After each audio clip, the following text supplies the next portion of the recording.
Buenas tardes, bienvenidas, bienvenidos. Muchas gracias por venir a esta nueva conferencia magistral del ciclo México ante sí mismo, en este caso ante América Latina. Tenemos el gusto de tener con nosotros al embajador Casio Luiselli, amigo nuestro personal y de esta institución, y pues quiero presentar de manera muy sencilla a Casio, que además es una figura totalmente conocida, que no necesita presentación. Es economista por la UNAM, cursó maestría y doctorado en economía en la Universidad de Wisconsin, Madison, y también cuenta con un doctorado en estudios ambientales por la Universidad de Sudáfrica. Es catedrático en el TEC de Monterrey, se ha desempeñado como subsecretario de Estado en la Secretaría de Medio Ambiente y Recursos Naturales, ha sido coordinador de la Presidencia de la República entre 80 y 82 y embajador de México en Corea del Sur, en Sudáfrica y más recientemente en Uruguay. Entre sus reconocimientos se destacan la Medalla al Mérito de la Organización de las Naciones Unidas para la alimentación y la agricultura y el Premio Liderazgo al Sistema Alimentario, otorgado por la Fundación Kellogg. El día de hoy él nos va a exponer sus ideas respecto a una pregunta que él mismo definió, que es si hay o si estamos en el fin de América Latina. Por lo tanto, sin más, le doy la palabra para que haga su intervención y después el comentario y después la conversación con ustedes. Muchas gracias. Bienvenido, Casio. Muchísimas gracias. Me honra, me encanta estar acá. Veo caras amigas de muchos años, veo caras jóvenes, también algunos de mis estudiantes están aquí, y hay una cierta complicidad estar en Flaxo, México, porque yo vengo de muchos años, 6, de bregar y de debatir con colegas sudamericanos. Y si bien fue un ejercicio que tuvo mucho de entrañable y de importante, muchas veces me sentí solo ante la sudamericanización de Latinoamérica. Y me gusta mucho estar en mi patria, en mi país, y un poco cómplicemente hablar de estas cosas. Debo decir que cuando le comenté a Paco el título me dio un poco después de vergüenza. Digo, en Flaxo voy a decir el fin de América Latina. Pero esta provocación sí es provocadora, pero no es para tanto. Ahorita mismo voy a explicar lo que quiero decir. Esencialmente voy a hacer un acordeón de lo que voy a decir. Esencialmente ya no estamos, nos pueda doler, nos pueda gustar, en la era de las visiones anfictiónicas. Ya no estamos ni siquiera en la era de la integración hacia adentro de toda América Latina y nada más de América Latina. Integración que sedujo a mi generación y por la cual nos comprometimos muchos y algunos de los que están aquí presentes también. Yo creo que ese modelo ya no está y por eso digo el fin, es el fin de esa visión. Y enfrentamos una paradoja muy peculiar y hay que enfrentarla bien y de frente. América Latina, claro que existe y es el mayor continuo cultural que yo conozco en el mundo, porque es el mundo musulmán de Marruecos a Indonesia, no, porque hablan distintas lenguas y hay, como bien sabemos, distintas variables de Islam. Y entre el portugués y el español no hay tanta distancia. Y la cultura latinoamericana, ahí está viva. Y tenemos dos enormes mares que nos hacen una gran isla. Pero hasta ahí yo lo dejaría. Voy a hablarles de 3 momentos, 3 impulsos hacia la integración que entraron en fechas más o menos fijas y se fueron diluyendo. Como olas, hay un gran impulso integrador y este se diluye y más o menos termina, y llega otro y termina, y hay 3 claramente discernibles. Y no hay un cuarto, esa es la tesis. Y después de esos tres momentos internos hacia la integración, voy a hablar de tres discontinuidades que hacen que en el mundo global sea objetivamente más difícil una integración hacia el interior de América Latina única y singular. Esa es la parte, diría yo, pesimista. Después hablaré, si quieren, un poquito del siglo XXI, aunque más bien es tarea de los jóvenes imaginarse qué va a pasar con este gran continuum cultural que se llama América Latina. Pero yo creo que los momentos que van del siglo XIX al siglo XX ya no existen y ya no hay que seguir analizando en función de esa circunstancia. Déjenme empezar por alguna cuestión puntual. No olvidemos, y casi siempre se tiende a olvidar, porque era la némesis, era lo otro, que la isla americana la compartimos con Estados Unidos y con Canadá. Y eso no es baladí ni secundario. Entonces hay una isla americana que, a pesar de las enormes diferencias con el norte, es parte de Occidente también. Y eso tiene que estar más presente en nuestros análisis, que cortan demasiado vehementemente de la frontera nuestra para arriba. Así pues, hay una sola isla americana, hay dos Américas, la América del Norte, anglo, y hay Iberoamérica, que le debemos al colombiano Torres Caicedo el bautismo de Latinoamérica, aunque hay quien dice que un francés, etcétera. Yo prefiero que sea un colombiano, entonces es un colombiano. Y luego hay tres Américas, la del norte, con Canadá y Estados Unidos, y México, lo pregunto como provocación. Hay una clara Hispanoamérica, donde está México desde luego, y Brasil, está en Hispanoamérica Brasil.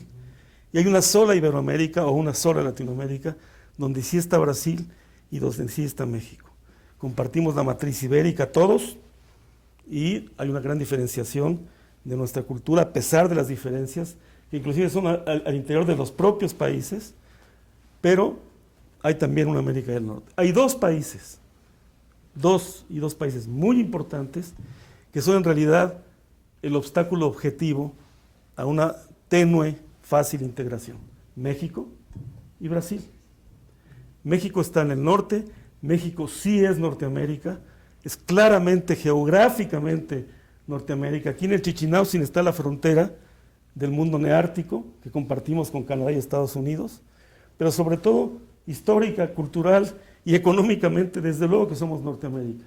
Pero eso no conculca nuestra condición latinoamericana, y ni mucho menos hispanoamericana. Ese fue motivo de mis continuas polémicas con mis amigos del sur, sobre todo con mis colegas brasileños. México tiene esa doble circunstancia, claramente, porque somos con mucho el país hispanohablante más grande del mundo. O sea, ni siquiera es que hay que hacerse un poquito de la vista gorda de detalles y encajar a México. México es parte central, es el gran virreinato junto con el del Perú. Entonces está enraizado en la historia, en la cultura y sobre todo en el poder de la lengua. La lengua es muy importante y lo va a ser en el siglo XXI. El español es la otra gran lengua de Occidente, y el mandarín, bueno, sí, pero está ahí, en el mundo chino. Entonces hay que tener en cuenta esa singularidad mexicana de doble pertenencia. Cuando hablo de esto pienso siempre en Turquía. Aquí mis amigos, mi alumno Rosendo sabe muy bien lo que estoy diciendo. Y Brasil, un país como México enormemente original y peculiar, y es el gran país lusófono de la familia. Ahí con dificultad llegó el Chavo, le llaman el Chavo del Ocho, pero ahí no llegó José Alfredo. En cambio no hay país de Hispanoamérica que no tenga a José Alfredo como uno de sus íconos populares. En Brasil no, en Brasil hay diferencias. Yo amo pensar, porque amo a Brasil, que son diferencias salvables, pero hoy por hoy nos marcan diferencias. Bueno, déjenme hablar de los tres momentos hacia la integración. Primero recordemos que el mayor tiempo nuestro es el tiempo virreinal, porque el tiempo mexica o el tiempo inca duraron menos que lo que duró el dilatado mundo virreinal, y también en el caso brasileño. a partir de nuestras independencias, con la excepción de Brasil, continente, con Don Pedro, con una monarquía, lo digo sin ánimo pesimista, peyorativo, esclavista, más afín a la Santa Alianza que al resto de Europa liberal. Y en el Hispanoamérica hay un clarísimo primer momento que se lo debemos a los venezolanos.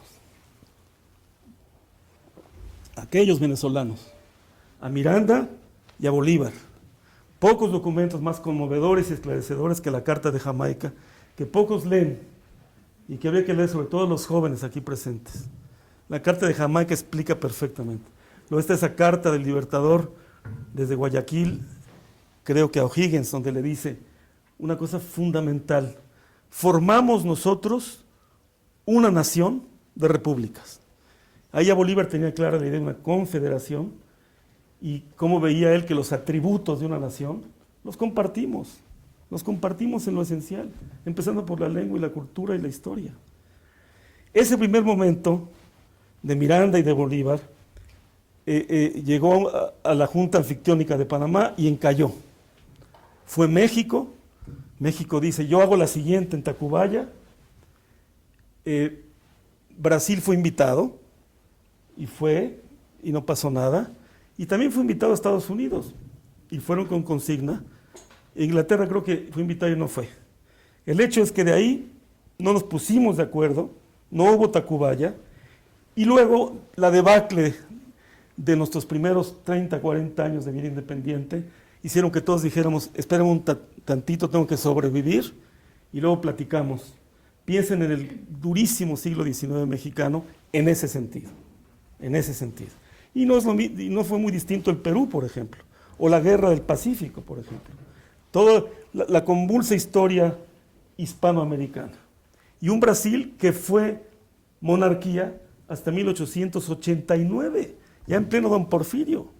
Ahí la abolición de la esclavitud. Ese Brasil no estaba en este mundo.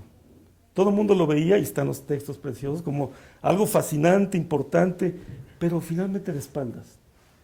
Ese primer momento se corresponde a la naciente potencia yanqui, a la doctrina Monroe, y ahí empieza a tejerse una historia muy distinta a la nuestra.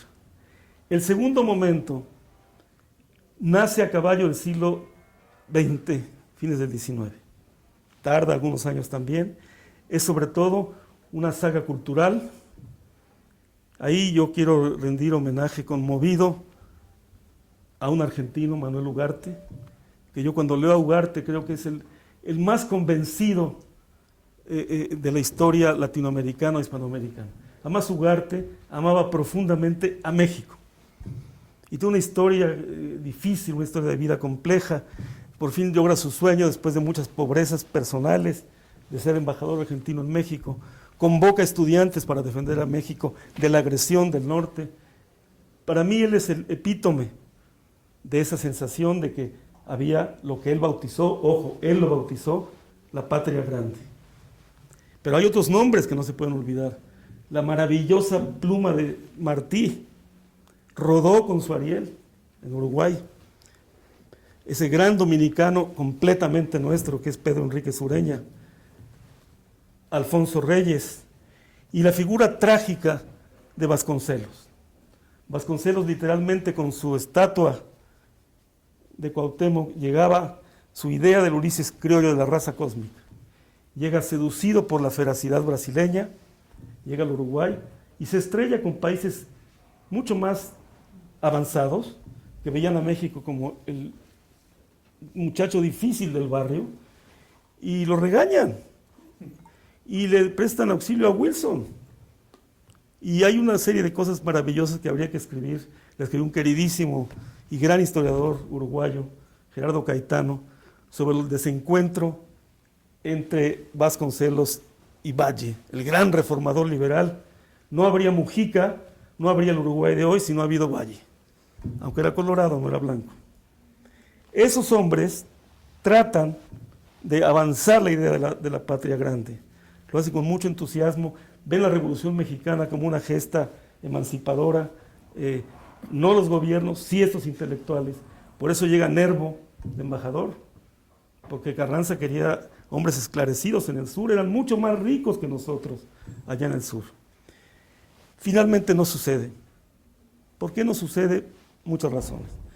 Estados Unidos ya era claramente el hegemón, piensen en la suerte de Puerto Rico y de Cuba, y empieza a organizar los congresos panamericanos, y surge la madre de la OEA, la Unión Panamericana, en 1910. En ese sentido, la OEA tiene más de 100 años. Eso impide seguir construyendo esta idea de la patria grande. Y Brasil ya es una república, ya había dejado atrás toda esa parte reaccionaria del imperio, pero era una república también bastante precaria en su momento y muy alineada a los Estados Unidos. Entonces, ahí perdemos un segundo momento a principios del siglo XX. El tercero es más reciente, y algunos que estamos aquí, que ya peinamos canitas, trabajamos, vivimos por ese ideal, por ese sueño.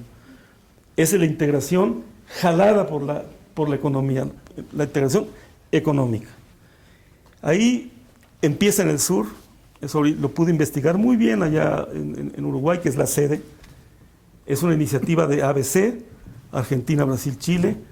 Vieron con cierta dificultad los brasileños incorporar a México, nuestros grandes diplomáticos de esos años, Carrillo Flores, por ejemplo, forzamos de alguna manera a entrar en el proceso de integración latinoamericano de principios de los 60, finales de los 50.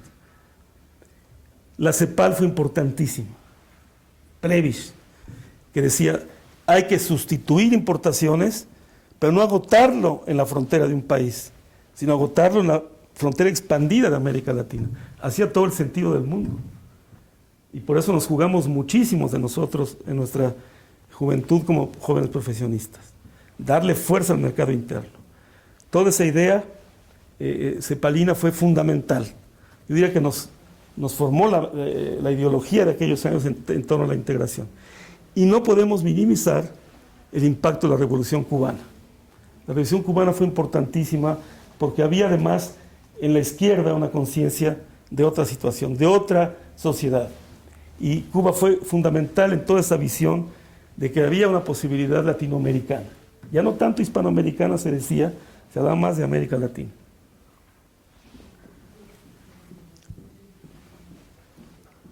Surge así la LALC, el Tratado de Montevideo, con México, con Brasil, con Argentina, con algunos países grandes de Sudamérica, y empezamos a hacernos patos. México le decía a Brasil, muy bien, te libero el mercado de plantas nucleares. Pues ¿quién producía? Nadie. Pero no el de calcetines, ese no. Te libero el mercado de los aviones de pasajeros. Perfecto. ¿Quién lo produce? Ninguno. Pero no el de manufacturas ligeras, pequeñas, electrodomésticas. No hubo voluntad y la forma de negociar across the board era imposible. Y desgraciadamente al ALC se agota rápidamente, pierde muy pronto su ímpetu de integración. Y se nos olvida ya la idea de un posible mercomún latinoamericano. Es sustituida ya cuando el momentum empieza a pasar por la LADI, institución para la que yo representé a México hace apenas un año y que le tengo un profundo cariño. La LADI corrige algunos defectos de CEPAL, de ALALC, acepta la flexibilidad, la gradualidad y trata de reimpulsar. Surgen también las subregiones, el Grupo Andino y el Mercosur. Tanto el ADI como el Grupo Andino como el Mercosur pierden impulso más o menos pronto. No avanzan demasiado. Ahí está, y qué bueno que sigue estando ahí el ADI, pero les puedo decir que casi 6 años allí fue un ejercicio en frustraciones continuas y básicamente un ring entre Brasil y México, a veces por trivialidades. Ahora lo puedo decir con más tranquilidad. Ahí se rompe ese momento, surge otro paradigma y México hace otra ruptura importante, y la hace México. el Telecan con Estados Unidos. Y Brasil le dice desde Aladi, muy bien, ahora nos tienes que dar todas las preferencias del Telecan a la Aladi porque está en el tratado. Y México le dijo en buenas palabras, hazle como quieras, no. Y se tuvo que buscar, como siempre en esos casos, una salvaguardia de emergencia para salvar el barquito. Pero ahí había un problema muy serio. Pero Chile hace lo mismo. Chile hace lo mismo. Y entramos al APEC de la mano con Chile. No nos olvidemos, además ahí están los datos, que un poquito antes que nosotros intentar el Telecan o de hacer el Telecan, Brasil convoca a Mercosur. Sur, ya no era forma de América Latina, Sur, Mercosur. Y se siente ahí claramente que se empieza a abrir. CEPAL busca otro paradigma y avanza el de regionalismo abierto para dar cabida a mucho más diversidad, a mucho más excepcionalidad, ya no una visión más estrictamente latinoamericana. Brevísimamente les voy a recitar un decálogo de lo negativo de la integración. Esto lo escribí yo allá en Sudamérica para nuestra Cancillería. Y bueno, ¿qué pasó? ¿Qué pasa con nuestra integración económica? No es que no exista, Ojo, 75% del comercio interregional no tiene aranceles, pero no crece a la velocidad que pudiera crecer. Ojo, hay mucha inversión interlatinoamericana y la capitanea México. México es un gran inversionista, solo en Brasil tiene más de 40,000 millones de dólares. No me pregunten quién es el gran inversor, porque todo el mundo tiene su Telcel a la mano, ¿verdad? 70 millones de cuentas de celular tiene Telcel en Brasil, 70 millones de cuentas. Bimbo es una gran productora de pan en el mercado brasileño. Y Brasil es el siguiente gran inversor en el resto. Yo creo que si algo más o menos se ha movido, es la inversión, la que no estaba estipulada en los grandes tratados, etcétera, etcétera. Pero vamos a ver los 10 problemas. Primero, hay una tendencia clara a la fragmentación. Proliferan los acuerdos de integración y, sin embargo, el comercio al interior de las subregiones, supuestamente integrándose, va disminuyendo. Ahorita voy a explicar por qué. Aladi se compra a sí mismo 17%. Esto es de hace 2 años. Si es 18 o 19 o 16, no nos peleemos. Mercosur, 17.5%. Al interior de Mercosur. Y miren que ahí vuelca Brasil mucha exportación de manufacturas.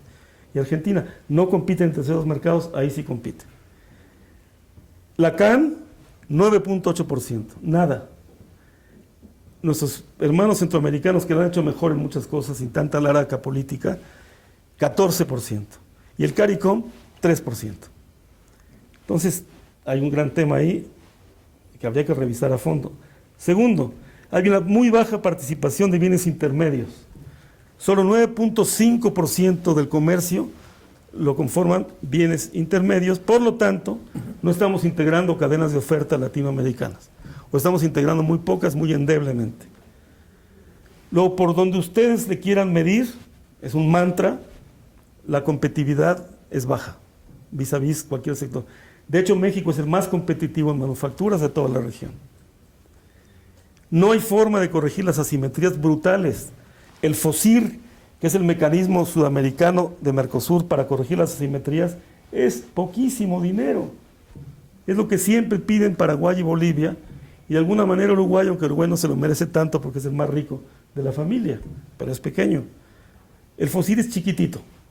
Y México tiene poquísima corrección de asimetrías con América Central.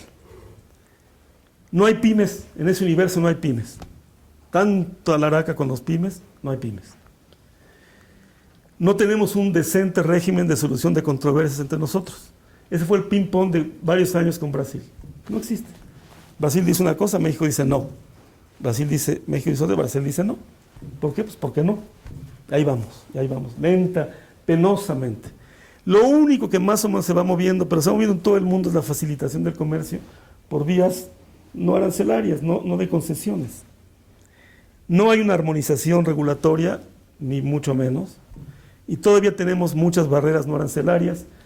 las más palmarias y tristes y dolorosas son las que impuso Argentina a un país tan pequeño como Uruguay, de forma bastante arbitraria, hace muy poquito. No sé si la sigue teniendo o no. Y Brasil, que se sabe defender muy bien, simplemente todo está perfecto, pero métete a la frontera y son colas de 2 días de camiones. Visto, dicho y vivido en países que tienen frontera con Brasil, nombre y apellido, Paraguay y Uruguay. Y hay de todo. Entonces, la verdad, en verdad no camina a la velocidad que queremos y sobre todo no camina cuando lo vemos a la luz de otros ejercicios de integración. Y no me refiero a Asia del Este, me refiero a la propia África.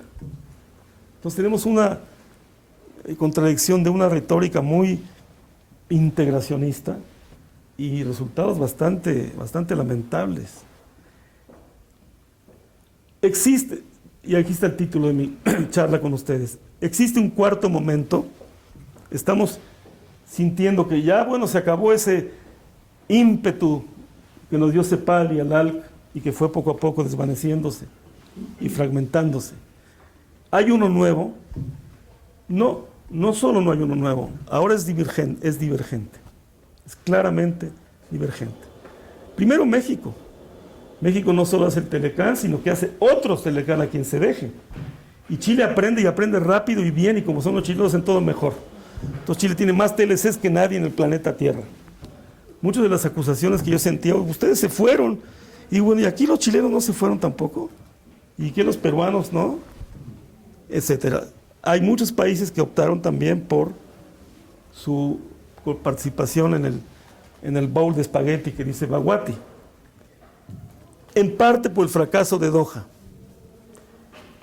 El ALCA fue derrotado, yo diría que por defectos que tuviera el ALCA, en parte por una disputa ideológica. Venezuela denuncia el TLC con México y Colombia y se rompe el G3. Entonces, el clima en este siglo ya es otro clima y está en otra dirección. Y luego sigue la sudamericanización de América Latina con la UNASUR.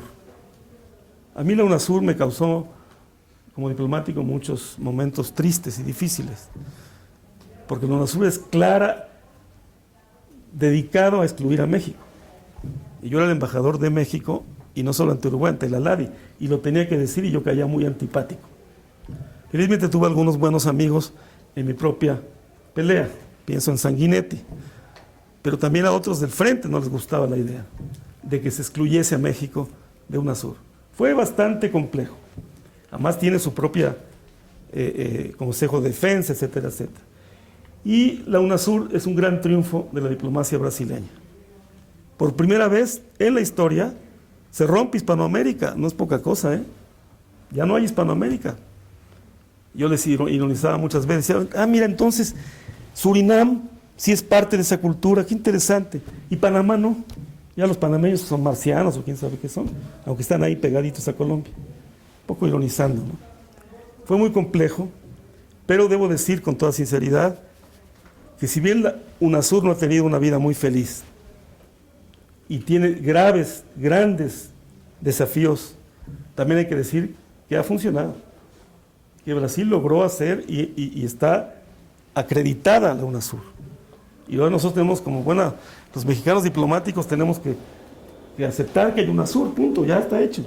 Así como los tuvieron que aceptar que hay un Telecán, está bien. Así son estas cosas. Pero repito, Brasil toma otra ruta. Está en la Constitución de Brasil, la 87-88, artículo 3º, Brasil buscará la integración latinoamericana. Ya no existe en el discurso brasileño, es todo Sudamérica. Y lo lograron imponer a una Argentina que ya no estaba Ugarte y que Argentina realmente perdió el apetito por ser contrapeso de Brasil, por lo menos en esos foros, en los foros en los que yo trabajé. Y desde luego se forma también el Arco del Pacífico.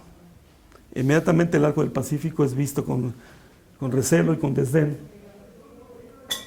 Y el Arco del Pacífico se construye con muchas dificultades, porque Perú, y es perfectamente entendible, pues no tiene por qué tener un apetito muy no hacia Brasil. Y Colombia igual, pues Colombia tiene frontera igual que el Perú. Y queda claro que el arco del Pacífico es algo indoloro, incoloro, que se diluye en el aire, que se llama nada más un convenio comercial. Pero en los hechos, con México ahí, y ahora ya muy pronto con Panamá y Costa Rica, está avanzando más rápido. Está creciendo más el comercio y están desregulando más los países del Pacífico, diciendo siempre que no está dedicado contra nadie. Yo también lo digo, lo decía y lo digo y lo sostengo. No se trata de hacer dos Américas Latinas, una del Atlántico y otra del Pacífico. No, no se trata de eso. Pero mi punto con ustedes es, ya no hay ningún nuevo momento de integración. Más bien estamos en una trayectoria divergente. Y bueno, ahí podría yo extenderme, no lo voy a hacer, en el rol muy peculiar y muy importante que tiene Colombia en este momento en la región. Ahora, ¿cuáles son, ya saliendo de América Latina, viéndolo más como que está en el fondo de nuestras cabezas, que hay otros dos países en América que no son América Latina, aunque los quebecois se enojan y dicen somos también América Latina? Hay tres, yo le llamo tres grandes discontinuidades en el proceso de globalización que hacen aún más complejo la posibilidad de una integración solamente, primariamente latinoamericana. La primera es el corrimiento del poder, el corrimiento del centro gravitacional del poder, y si quieren ahorita sobre todo económico, pero también político, hacia Asia del Este o hacia el Pacífico Norte. No lo digo nada más por China, lo digo por China, por Japón y por una Corea eventualmente unificada que va a tener 80 millones de habitantes y va a tener una capacidad, y tiene una capacidad industrial notable. Aquí está Puchetti, ese es el que sabe de economía. Pero cambiamos un centro-periferia por un nuevo centro, pero ahora pobretón, con menos ingreso per cápita que nosotros, qué curioso, que se llama China. Y está toda la enorme discusión de la primarización, gran discusión brasileña de los brasileños. Nomás vean la literatura.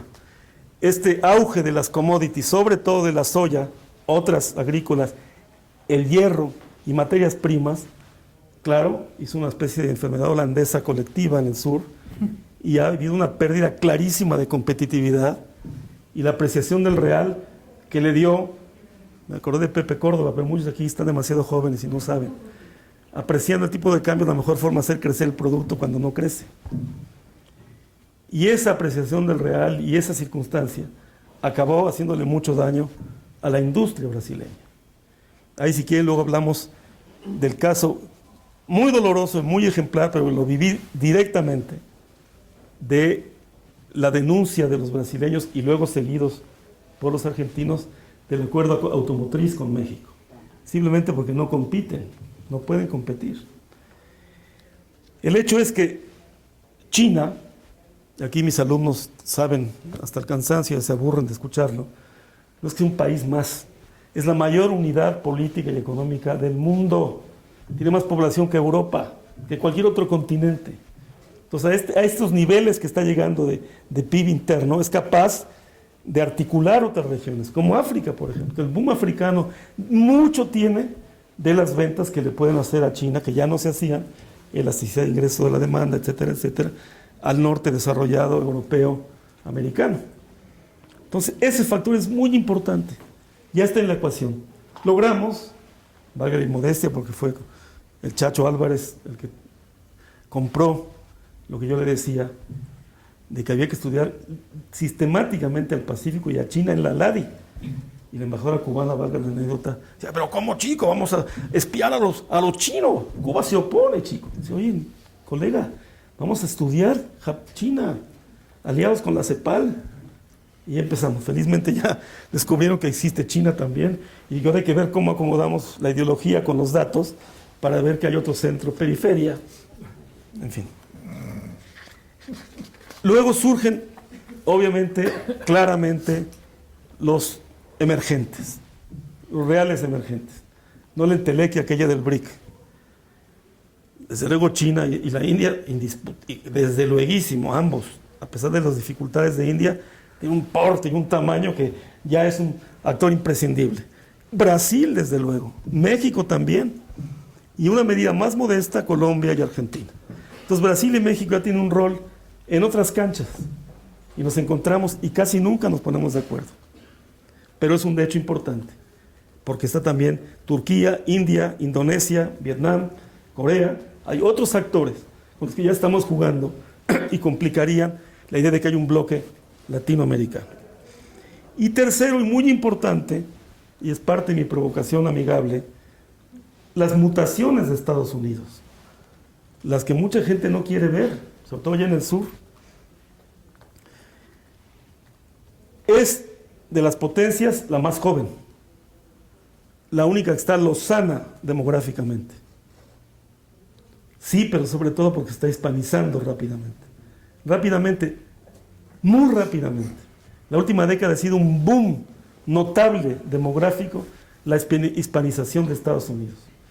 Yo me pregunto las implicaciones que esto va a tener, no en la economía ni en la política, también en la cultura.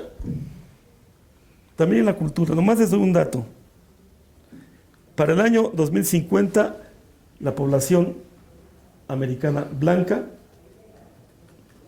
no me gusta hacer estas estadísticas, pero ellos son de ellos, va a ser menor al 50%. Va a ser así. Los americanos blancos, o sea, los WASPs, 47%. Los hispanos, 29%. 30% de casi 400 es casi un México. Negros, 13%. La población afroamericana, 13%, estancada ya, demográficamente madura. Y la asiática, 9%. Entonces, bueno, vas a tener un país donde el español, donde el 5 de mayo, la Virgen de Guadalupe, etcétera, Shakira, para no hablar nada más de México, la cultura popular y la cultura en general va a estar muy hispanizada. Entonces hay mucho que discutir con eso respecto a lo que es el mundo hacia el sur. Esa discontinuidad, o esas tres discontinuidades, para mí,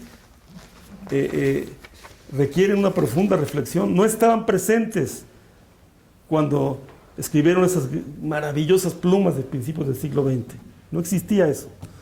Cuando Rodó y Solariel, al contrario, y cuando escribía esas páginas imperdibles Martí, o los alegatos de Ugarte, o Reyes, o Vasconcelos, no existía eso. Ahora existe y es un hecho que lo tenemos enfrente. Entonces, ¿qué podemos hacer? Yo no quiero dar recetas. Yo creo que eso le corresponde a la nueva generación. Sí puedo decir que vivimos una gran paradoja, porque sí somos un continuo cultural muy claramente discernible. Me dicen, oye, pero un ecuatoriano y un mexicano, oye, un quiteño y un defeño, perdón, pero te confundes, ¿eh? O no es más la diferencia entre un quiteño y un defeño que un yuca y un sonorense. Y si vas a Córdoba, como fuimos mi mujer y yo, es conmovedor ver Córdoba o Salta, no solo que tú ves la impronta latinoamericana clarísima, sobre todo en Salta, pero te vende un señor, te vende pirulís, está la cultura iberoamericana, y el buki es el buki barra el buki. Ya se olvidaron de Luis Miguel, ahora es el buki. Entonces ahí hay una cosa clarísima de semejanzas culturales profundas que existen, que se dan. Yo regreso a Bolívar, ¿no? Los atributos del Estado-Nación los hace esta nación de repúblicas. Y estamos relativamente aislados entre el Pacífico y el Atlántico. Siempre discutimos con mis alumnos, cuando vemos las líneas de falla del sistema internacional, como con la dolorosa y preocupante salvedad hoy de Venezuela, que tiene que ver con Cuba, en América Latina no se ven líneas de falla importantes. No está Crimea y luego viene Siria. Esas viejas líneas de falla de la vieja geopolítica ahí siguen, euroasiáticas. América Latina no. Pero yo no sé sobre qué rieles hay que construir la integración. Yo lo que creo como mexicano, como diplomático que he sido, que vamos a llegar tan lejos como nos logremos entender mexicanos y brasileños. No es una cosa chauvinista de que México y Brasil, nomás vean las estadísticas del peso, el peso real de Brasil y de México, para que se pueda entender, sin menospreciar al resto, porque a veces también olvidamos esta ley de 3/3, maravillosa, rarísima, es una constatación empírica peculiarísima. Si ustedes dividen América Latina en Brasil, Sudamérica, no Brasil, y a Latinoamérica del Darién para arriba, casi, no es perfecto, pero es asombroso, es un tercio, un tercio, un tercio. 200 millones, 200 millones, 200 millones. Poco más, poco menos. Y el PIB parecido, 2.5 trillones en PPP, 2.5 y 2.5. Sí es importante, porque se nos olvida, eso me ha costado mucho en Cancillería convencer, que Brasil sí es obviamente, clarísimamente la gran potencia sudamericana, pero ojo, el resto de Sudamérica ha crecido mucho y tiene una economía tan grande como la brasileña. Y poco a poco se va acomodando con la lógica demográfica. Chile fue anómalamente mucho más grande el PIB chileno por su desarrollo, pero Perú ha crecido muchísimo y pasó ya a Chile. Y Chile ya queda cerca del Ecuador, que también ha crecido. Y está Colombia ya con un país muy grande, todavía por debajo de Argentina. Argentina es un misterio, yo voy a decir que es un país que me seduce y que lo encuentro maravilloso. Porque Argentina, a pesar de sus problemas y que se autocombustionan cada 10 años, produce gente estupenda y maravillosa. Y es un país que hoy por hoy todavía tiene un PIB casi 25% mayor que el colombiano, a pesar de todas las crisis. Entonces, Argentina hay que verla siempre con mucho cuidado. Yo digo que tiene una memoria industrial. Es el único país que tiene una memoria industrial. Entonces, es fascinante, es entrañable América Latina. Sí duele que nos hayan tratado de sacar de América del Sur. No lo logran, porque hablamos español, pero ha complicado la vida diplomática. La ha hecho más complicada. Pero el camino pasa por entenderse más con Brasil, no menos con Brasil. Yo siempre digo, y lo vivimos, mi esposa y yo que fuimos muchas veces a Brasil, el brasileño en la calle es seductor y ama a México. Y Brasil es como México, está haciendo que te ven el jugo en la esquina, se parece, tenemos muchas cosas que trabajar con los brasileños. Bueno, ahí la dejo. Muchas gracias.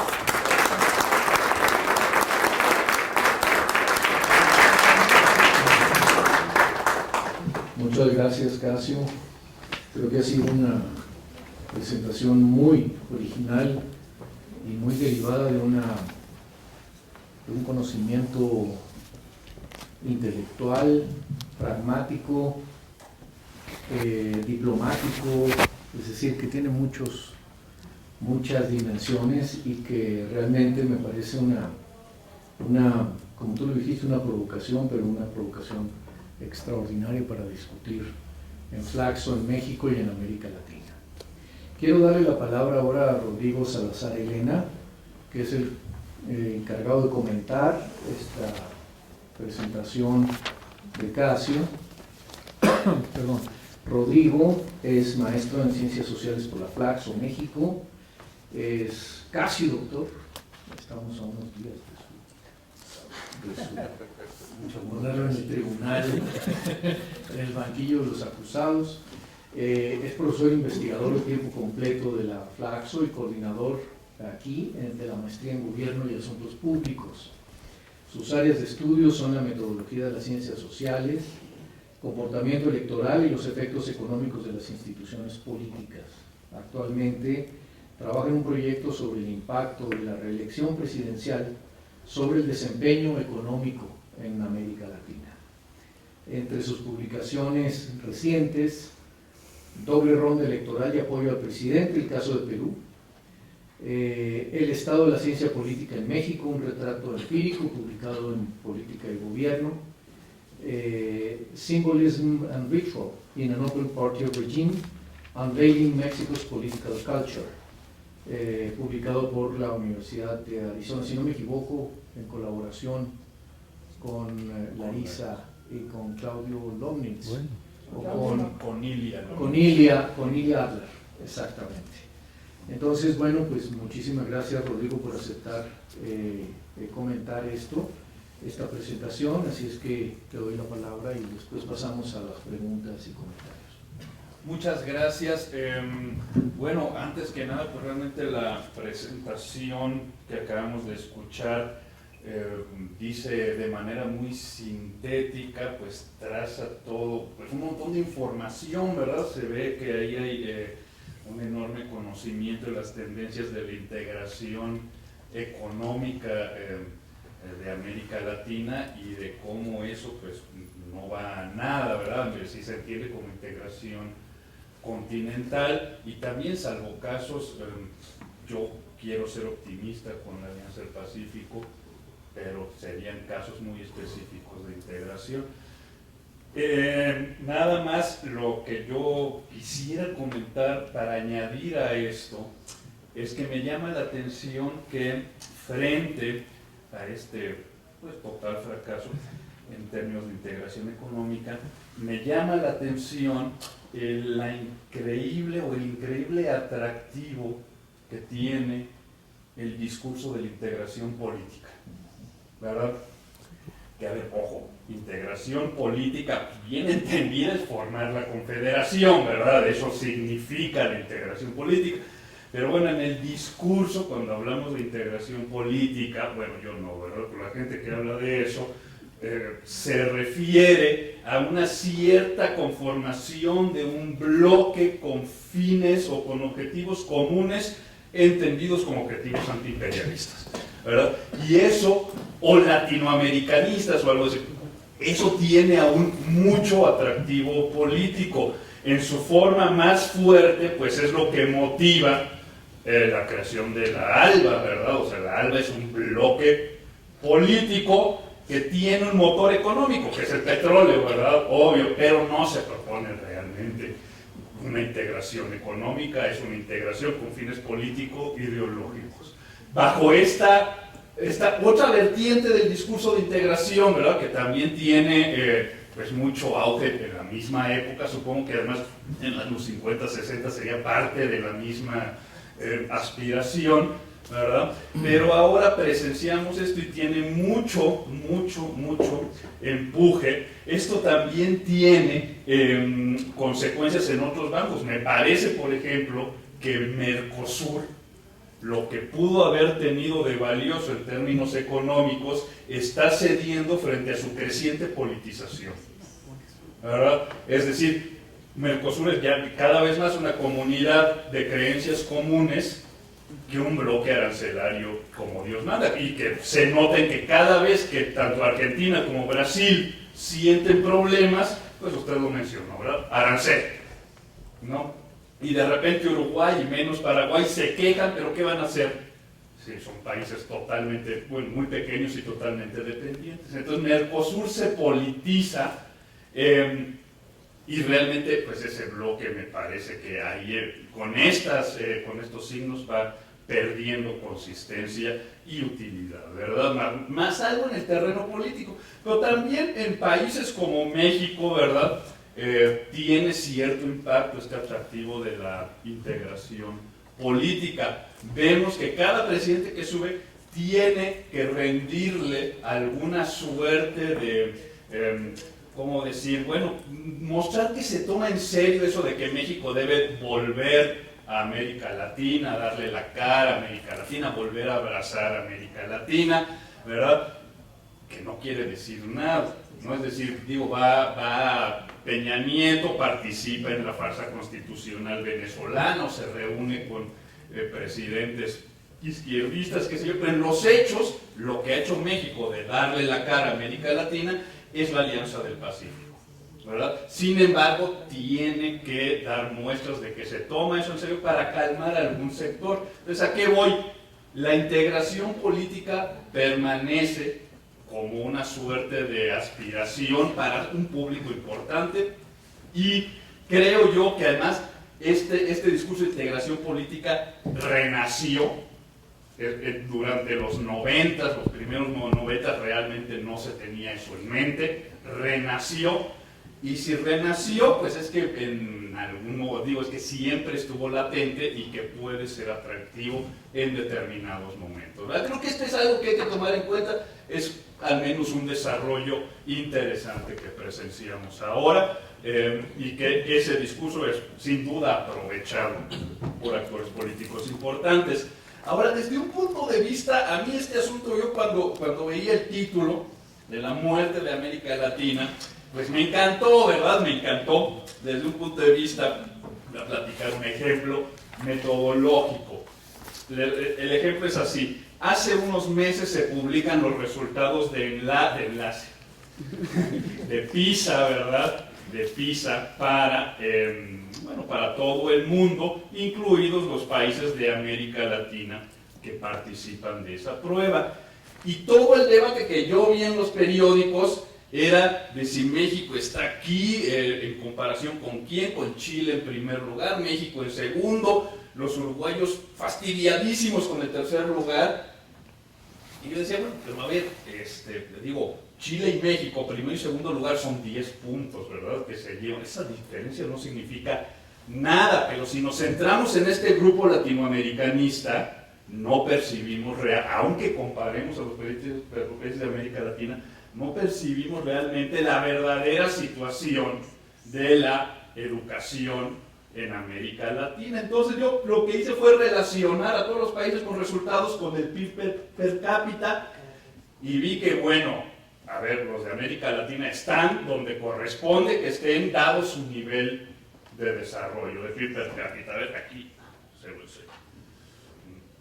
pero hay algo más interesante, están más o menos donde deben estar, pero todos tienen en común, y es solo hasta que vemos no América Latina y su ombligo, sino en comparación con todo el espectro, ¿verdad? Vemos que lo que caracteriza a América Latina, más allá de si Chile, México, Uruguay, es que todos están algo por debajo y significativamente por debajo de lo que corresponde a su nivel de desarrollo, ¿verdad?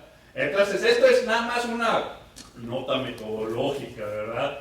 De decir, a ver, América Latina, así como comercialmente, tal vez pensar en una integración comercial en estas épocas no tiene sentido cuando estamos en otro terreno más amplio, pues también como estudiosos, como analistas, cuando pensemos en América Latina, me parece que tenemos más provecho si pensamos en América Latina en su situación con el total, ¿verdad? Con todos los países con los que interactúa en el mundo global. Muchas gracias y pues gracias por la plática. Muchas gracias también.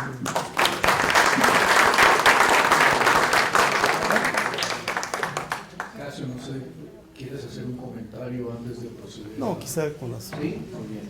Bueno, pues entonces, siguiendo la guía metodológica que hemos usado en estas reuniones, abriríamos a comentarios breves y preguntas dirigidas a los participantes, de 3 en 3 para dar tiempo a interacción y respuestas. Así que queda abierta la... Por favor.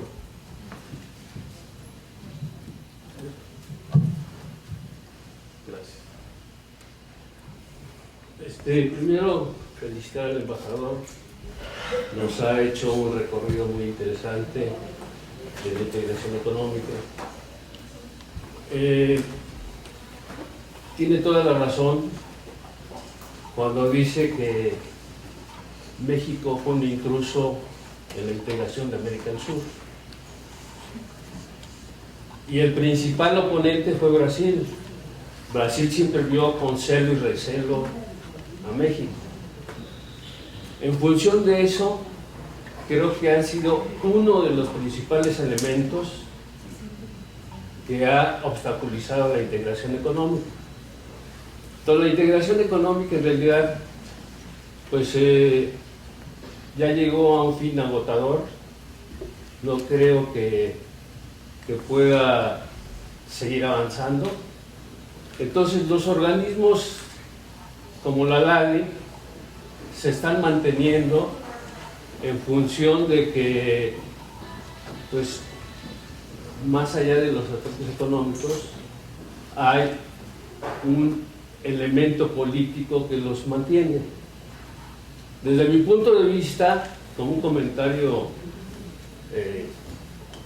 complementario, me parece que es oneroso que México siga manteniendo su participación, no solamente económica, sino presencial en la LADI. Sin embargo, reitero, es un problema de carácter político. Ahora, siguiendo con lo que decía el compañero Salazar, en realidad lo que ha salvaguardado al Grupo de América Latina es la integración política. Y la pregunta sería, ¿la LADI puede ser sustituida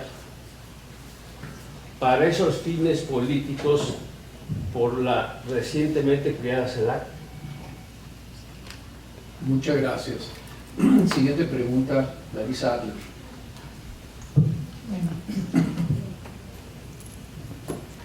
en primer lugar yo pienso que la integración cultural quizás es la más importante, como ya lo dijo el embajador. Yo me acuerdo en mi lejana niñez que veíamos películas mexicanas cuando nuestros papás querían dormir la siesta los fines de semana.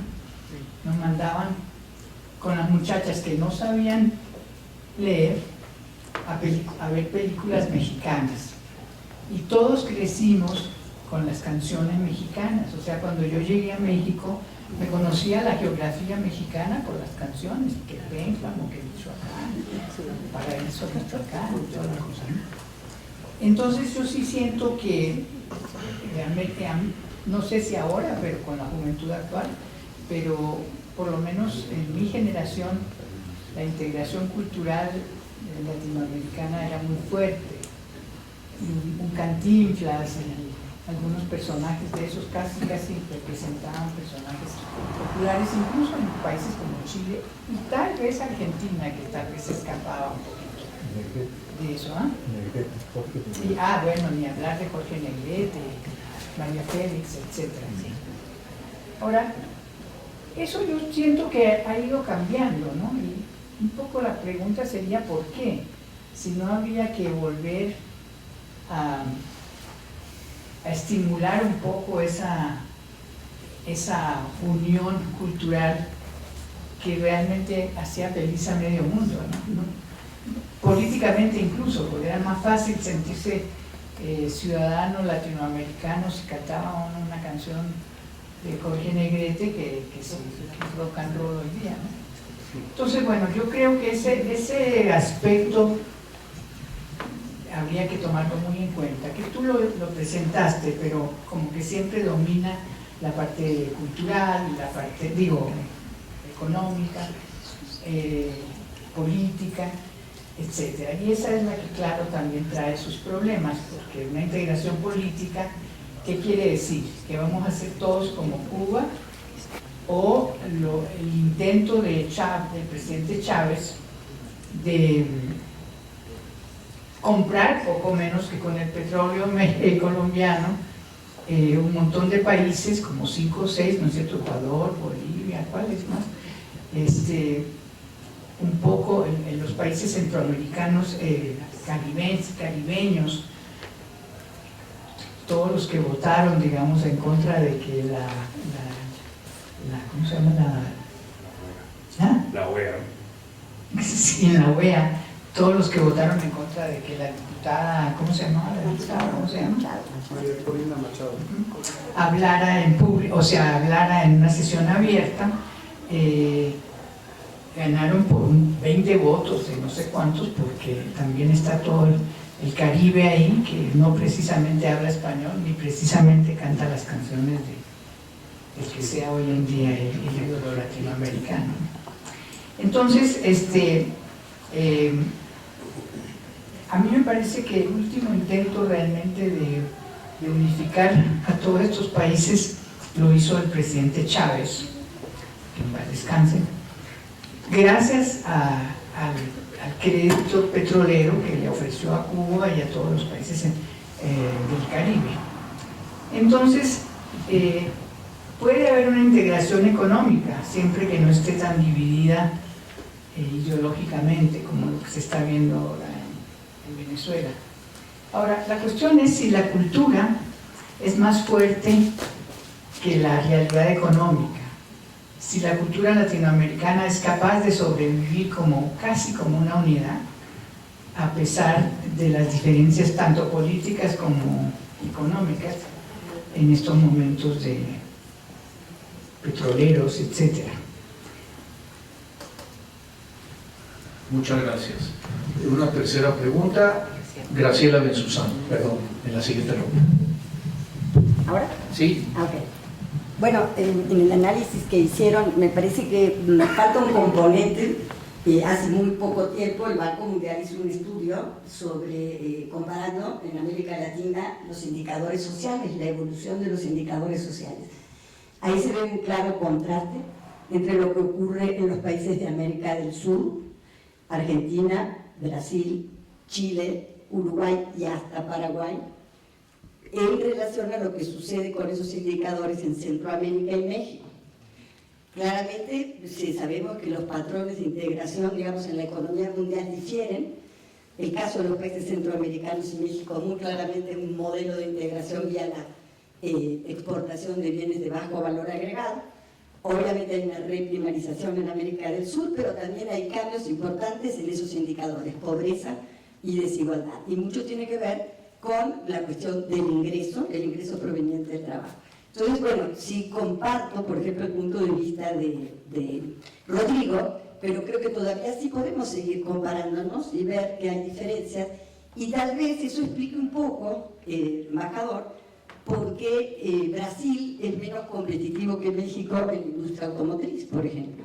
No tiene el punto de comparación el nivel de los salarios, ni el tipo de manera en la cual compite Brasil en la industria automotriz respecto a cómo lo está haciendo México. Entonces, bueno, creo que también hay que incluir, me parece útil, seguir comparando las consecuencias que tiene para América Latina los diferentes, como usted planteó, modos de integración a la economía mundial, en términos hacia dónde, por ejemplo, exportamos, o el peso que le da cada uno de estos países al mercado interno, particularmente el caso de Brasil y Argentina. Nada más, este era mi comentario. Bueno, le paso ahora el micrófono a Casio para que aborde estos tres temas. Bueno, muchas gracias y realmente muy buenos comentarios. A mí me sorprende, igual que a Rodrigo, el peso brutal de la ideología. Es algo, yo lo comento todo el tiempo y con sorpresa. Yo también en mi juventud tuve una clarísima ideología y fui presidido por una ideología. Y sé que las ideologías no se van así nomás, pero es poderosa, y es más poderosa allá en el sur que acá, o por lo menos en ciertos lugares. Y yo repito, está el imaginario de la Revolución Cubana, por eso la mencioné. Está lo que significa el Che, que no se acaba, el mito del Che no se acaba. En el caso de Argentina está el mito del Che y Evita. ¿Y cuántas veces se apela a esos mitos? En el sentido de que son figuras fundantes del pasado. Eso va a seguir. Yo suponía en una etapa de la vida que eso se iba a ir disolviendo. No. Lo que vemos en Venezuela y cómo cuesta trabajo a los poderes públicos y a mucha gente criticar al gobierno venezolano. El episodio de la OEA. Entonces sí, es muy interesante el tema si lo vemos analíticamente, porque el peso de la ideología es enorme. Puedo contarles anécdotas, algunas chistosas, algunas no, pero pienso, por ejemplo, en Maradona, que es muy buen futbolista, pero yo no sé qué tan bueno analista profundo de la realidad mundial sea Diego Armando. Y sin embargo opina con la fuerza de que él es otro mito. Otro tema argentino, gran país productor de mitos. Aquí, gran país productor de mitos.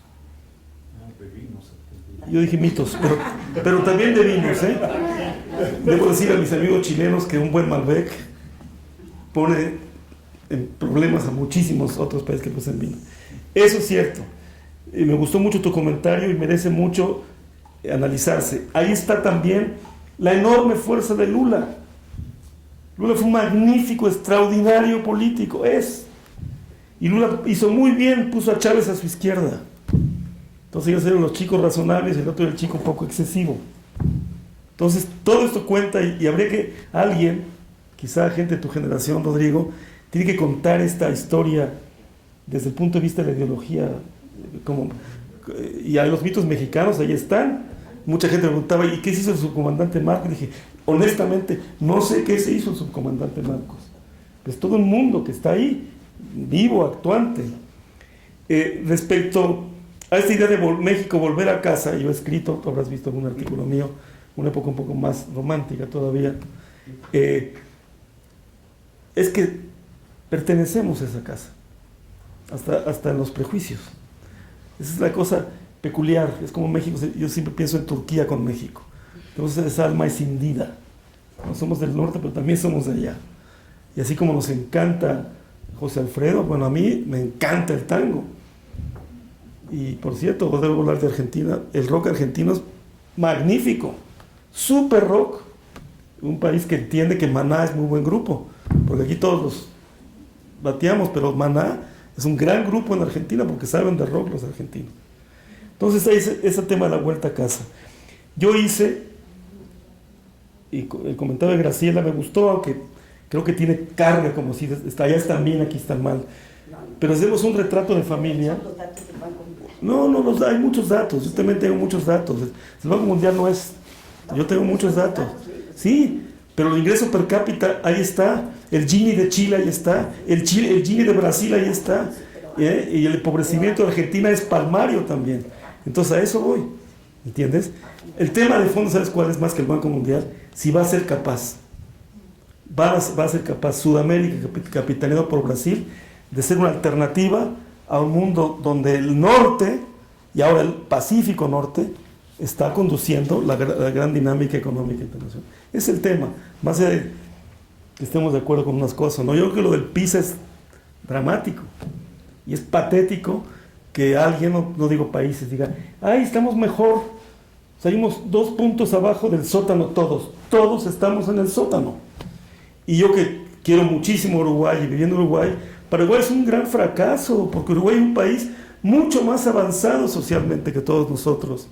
Entonces, es mucho mejor la situación de algún país que viene de muy abajo, me refiero a algún país andino, que un Uruguay, que ya fue un país desarrollado prácticamente, o una propia Argentina, ¿no? Entonces el tema del PISA dice mucho, porque habla mucho de cómo, cuántas cosas hay que... Yo cuántas veces le dije a mi amigo Mario Basblut, que algunos conocen aquí, que si el maldito PISA no estaba sesgado ideológicamente o culturalmente, y el güero que sabe mucho de estas cosas dijo, no está sesgado, está muy cuidadamente no sesgado, yo no sé de eso, etc. Pero lo que dice el PISA es revelador de estas cosas. Luego, ¿es oneroso al LADI para México? No mucho, porque no cuesta tanto la cuota, y creo que es muy bueno estar ahí, porque es el único lugar donde estamos, y si no estamos ahí, no estamos en ningún otro foro, y aunque sea muy lenta y penosamente, es una cancha que hay que ocupar, y quizá el día de mañana, ojalá, cuando hay un entendimiento con Brasil, se pueda volver a activar la cancha. Entonces, no creo que a un país del tamaño de México le cueste mucho la cuota que paga $800,000 al año, y la verdad, la LADI la mantiene Brasil, Argentina y México. Y Argentina se queja, dice, yo ya no tengo tanta plata, pero mueve eso y la caja de Pandora. Entonces, ahí va. Sí, la CELAC es interesante, no creo que pueda sustituir a la LAC por su vocación, pero la CELAC es un buen acierto de la diplomacia mexicana, y significa algunas cosas muy interesantes. Primero, cómo Brasil y México al final se ponen de acuerdo, o tampoco rompen demasiado las cosas. Básicamente CELAC, eso lo sé de cerca, es un acuerdo entre Lula y Calderón. Y Calderón le dijo a Chávez, y le dijo bien a Chávez, le dijo, mira, a ti te interesa por una razón, a mí quizá por otras. Yo no puedo hacer esto y tú no le has pagado a Cemex lo que le expropiaste. Entonces, Hugo, yo te pido que pagues la expropiación y vamos juntos de la mano en CELAC. Y sí, y Chávez cumplió, porque él tenía un propósito, Calderón otro, pero convergían en eso. No olvidemos que los panistas católicos tienen esa idea de la patria grande del siglo XIX, es decimonómica, pero ahí está.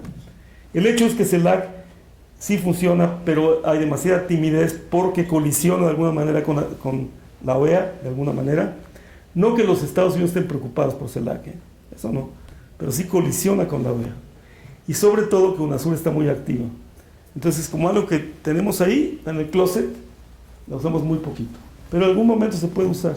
Yo no soy la idea ni de abandonar o CELAC, ni tampoco la LADI. Luego lo de Larisa, tienes toda la razón. Yo creo que varias cosas han pasado con eso. Creo que por fortuna otros países han crecido mucho, culturalmente hablando. Es fascinante ver Colombia. Y además Colombia tiene 47 millones de habitantes. Grandes escritores, grandes cantantes de rock. Colombia va a ser pronto el tercer país en la economía. Todavía no lo es, desde luego. Pero Colombia aporta mucho a la cultura latinoamericana. Y Argentina. Hay dos anécdotas que vale contar. Yo recuerdo, porque esas anécdotas retratan lo que dices tú de la cultura. Una película de Darín que nos gusta mucho, a Jimena y a mí, Darín. Y hay un diálogo que está Darín con su mujer. Y Darín dice ahí, yo ya me voy a México. Y la señora le dice, ¿pero cómo? ¿Quién va a cuidar a los pibes? ¿El profesor Girafales?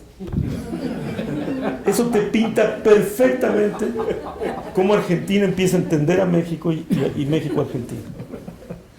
Yo creo, por cierto, y vuelvo a insistir, que es un país imprescindible para nosotros.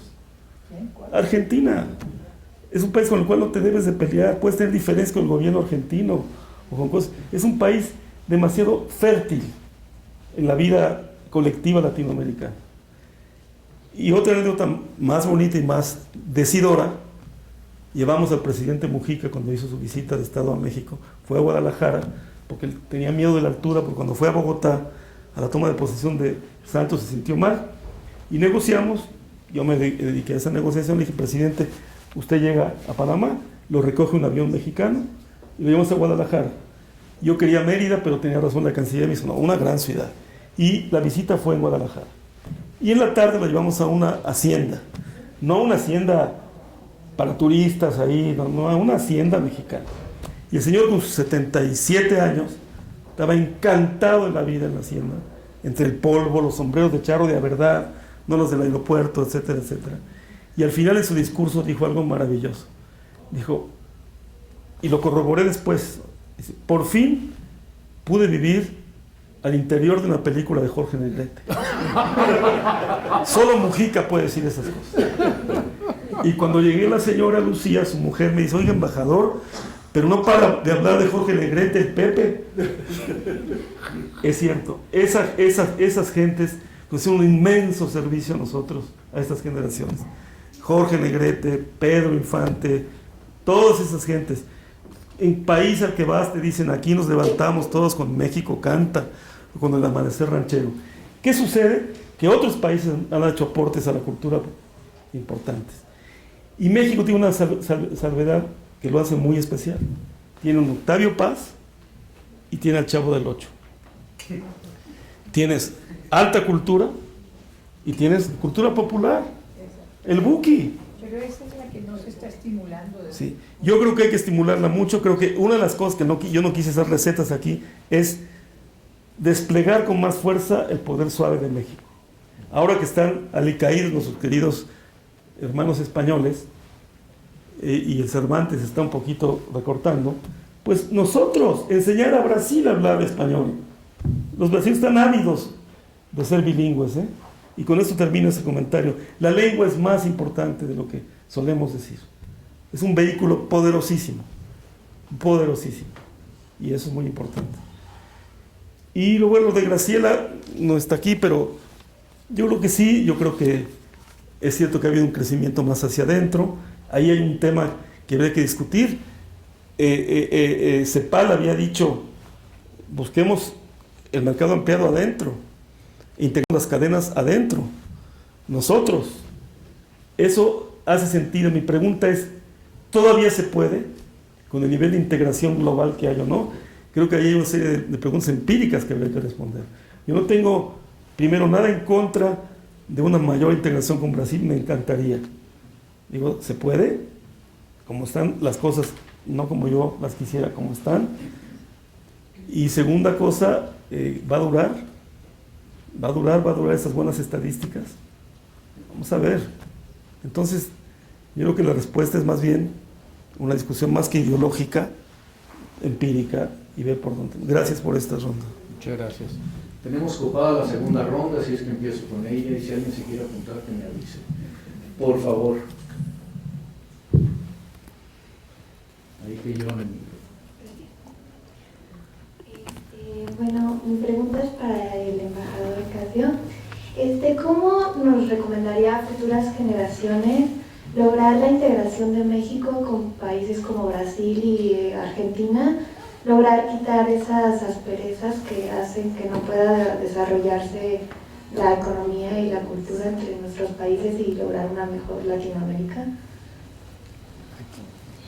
Ahora el doctor Fernando Cortés.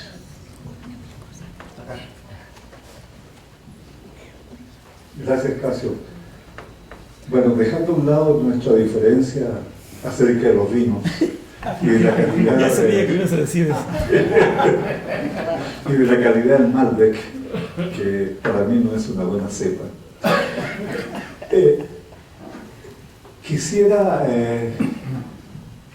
tomar un aspecto de tu tercer momento de integración, que es el que vivimos por ahí por los 60, ¿no? Y parte de los 70. Y específicamente incorporar a tus consideraciones lo que pasaba con la actividad académica en ese momento. Porque es muy interesante que también hubo un proceso de convergencia en lo académico. Las ideas de la CEPAL, que empiezan a trabajarse en los 50, ¿no?, empiezan a madurar en los 60. Y en los 60 hay una serie de organismos internacionales, entre los cuales estaba Flaxo, que empiezan a profesionalizar en América Latina una serie de disciplinas, como la sociología, que antes era practicada fundamentalmente por abogados, ingenieros, médicos, ¿no? Se transforma en una actividad profesional. Y madura la idea de pensar América Latina y pensar los problemas comunes de América Latina. Es el momento del surgimiento de las teorías sobre el desarrollo latinoamericano, que muchos de nosotros éramos invitados a los Estados Unidos a dar conferencias sobre esta nueva forma de pensar la región, en los departamentos de estudios latinoamericanos.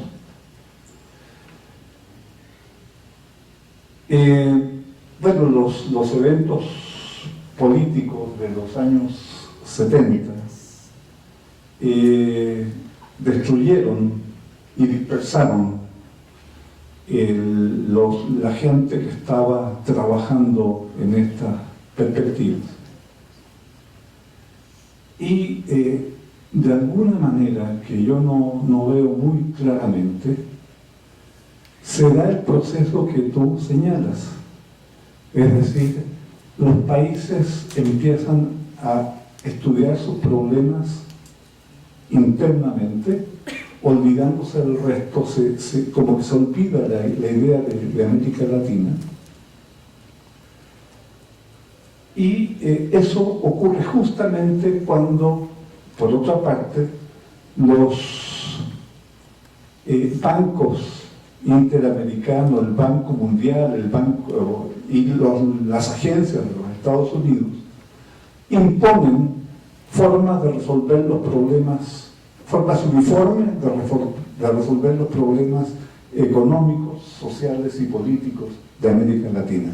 O sea, cuando más necesitábamos una perspectiva latinoamericana, para entender que lo que le estaba pasando a los otros países era lo mismo que nos estaba pasando a nosotros, en ese momento los países se enconchan, se encierran, se vuelcan hacia adentro y las academias empiezan a estudiar peculiaridades olvidando la perspectiva latinoamericana. Y lo interesante que me pareció de esta forma como tú abordas el problema es que el mismo problema que se vive en lo diplomático, en la diplomacia y en la economía, se vive también en la actividad académica. Bueno, ahora me apunté yo. Entonces, primero quiero decir que me llamó muchísimo la atención y me parece muy poderosa la vía de entrada que propone Casio a América Latina como un continuo cultural el más grande del mundo, en donde no solo es un país, son muchas naciones. Desde luego quizá el mayor continuo cultural pues sería China, desde otro punto de vista, pero la regionalización china y la diferencia de idiomas también puede ser que comparativamente no resiste el análisis, pero es cuestión que dejo a la pregunta. Pero volviendo al tema, estaba recordando mientras tú hablabas una tesis de un autor que para mí es un autor muy importante para entender el mundo contemporáneo, que es Douglass North, cuando dice que la primera guerra ideológica de la historia conocida es la guerra de secesión de Estados Unidos, donde la lucha contra la esclavitud o a favor de la esclavitud tiene motivos ideológicos y no tiene motivos económicos. Es decir, la diferencia entre tener esclavos y no tener esclavos económicamente no es relevante, ideológicamente era relevante. Y de ahí un problema que Douglass North ha trabajado muchísimo, que es el problema de los marcos conceptuales, colectivos, y la forma de abordar la realidad. Como tú señalaste, de alguna manera somos presas de la lengua, somos presas del lenguaje y somos presas de los conceptos en los cuales vemos la realidad. Y me llama mucho la atención esto por el poder de la ideología y preguntándome un poquito si la manera como tú lo describes, asumiendo que tu manera de describir el fenómeno, en estos, yo identifiqué 5 momentos, tú dijiste 4, pero los 3 primeros, que son la idea, el momento constitutivo anfictiónico, la idea de la patria grande y después la de la integración económica, que llegan todos a los escollos, y sin embargo persiste una idea de lo latinoamericano, incluso en el 4º momento, a pesar de el TLC, Mercosur, el regionalismo abierto y las distintas doctrinas, por decirlo de alguna manera, geopolíticas que se gestan en América Latina, y tú te preguntas si existe un siguiente momento, es decir, no el 4º sino el 5º. Aquí me da la impresión de que si hacemos caso de la tesis de la ideología, hay un problema, hay una falla política, es decir, hay una falla de liderazgo capaz de generar una agenda en donde ciertos problemas comunes, quizá un piso mínimo, por ejemplo, de reforma social, quizá no de integración económica, de reforma social. Somos todos los países de América Latina herederos de una tradición ibérica medieval, que no hemos sabido remontar hasta la fecha. Nosotros seguimos siendo países con resabios medievales portentosos. Las discusiones hoy sobre la regulación económica, sobre la competencia económica, sobre la desigualdad, sobre el racismo, sobre la exclusión, son todas discusiones de la modernidad postmedieval, inmediata al medioevo. Son discusiones del siglo XV al siglo XVIII-XIX, que en América Latina no se han remontado. Y nuestros líderes siguen pensando o piensan que la agenda puede ser otra, integrarnos económicamente. Los empresarios en ese sentido se han visto mucho más inteligentes, como tú lo señalaste. La integración se ha dado por la vía de las inversiones, Pero esas son decisiones privadas, no son decisiones que tengan que ver con acciones públicas del Estado. Y en las acciones públicas del Estado hay una especie de patinar en hielo continuo sobre la idea de la integración, de la amistad, de los protocolos, de no romper, o no romper demasiado, sí romper, pero no romper, y la eterna historia que Octavio Paz describió muy bien, El laberinto de la soledad, del disimulo. ¿Quién es usted? Nadie, señor, soy yo, como dijo la empleada. Entonces, hay aquí me parece una pregunta, yo no quiero ir a la respuesta como tú tampoco. ¿Por qué? Porque lo digo simplemente de la inspiración y buscando un poco tu punto sobre la cuestión, pero me parece que ahí hay una agenda de discusión, debate e integración que siempre me ha llamado la atención. Yo me he peleado muchas veces con nuestro querido amigo el Güero Castañeda y otros que insisten en que América Latina no existe. ¿Y entonces por qué sigue existiendo? Es un misterio, es un verdadero misterio. Yo me voy y viajo mucho porque estoy aquí en la Flaxo, me voy a Chile, me voy al sur de Chile, voy a Argentina, voy a Paraguay, y en todos lados me siento como si fuera Michoacán. Salvo que es otro país distinto, con un gobierno diferente, pero me siento como si fuera Michoacán. En Brasil no, en Brasil me siento distinto, ahí sí me siento en el extranjero. Pero en Centroamérica, en Cuba, en el Caribe hispanohablante, en todo el continente sudamericano hispanohablante, me siento como si fuera Chihuahua, Michoacán, Sonora. No le encuentro ni a Colombia ninguna diferencia, salvo el pasaporte y los protocolos de ingreso a un país que es una unidad gubernativa distinta. Entonces, finalmente, para picar un poco más tu curiosidad y tu diente diplomático, creo yo que hay un obstáculo epistemológico, un obstáculo ideológico en seguir pensando América Latina como América Latina. Yo creo que hay que volver a los clásicos que pensaron en América, a los clásicos que pensaron, a los padres fundadores que pensaron en América. Hoy estamos pintando la raya con Estados Unidos y con Canadá, eso mete en problemas a México y a Chile, pero no meten problemas a otros que creen que pueden prescindir de una visión de América, y no podemos prescindir de una visión de América, y América Latina es la que tiene más potencial para empujar una visión de América, haciendo política continental y no de barrio. Y esa la dejo en la mesa porque me parece que es un punto central de nuestra pobreza política y de nuestro liderazgo político que cree que puede hacer política de lavadero en lugar de hacer política mundial. Gracias. Bueno, voy en orden. Además, la de Fernando y de Paco se puede de alguna manera abordar juntos. Lo que tú dices, bueno, mira, yo creo que, a ver si te voy a decir lo que pienso, que Brasil es supremamente importante. Por más que tengamos, y hemos tenido los que hemos trabajado en el servicio exterior, roces y más roces, finalmente es Brasil. Y no solo es Brasil porque cuenta y porque es grandote, sino porque Brasil tiene mucho atractivo, tiene mucho poder suave también Brasil. Yo creo que con Brasil tenemos que ser, yo se lo he platicado al canciller, primera regla, la paciencia.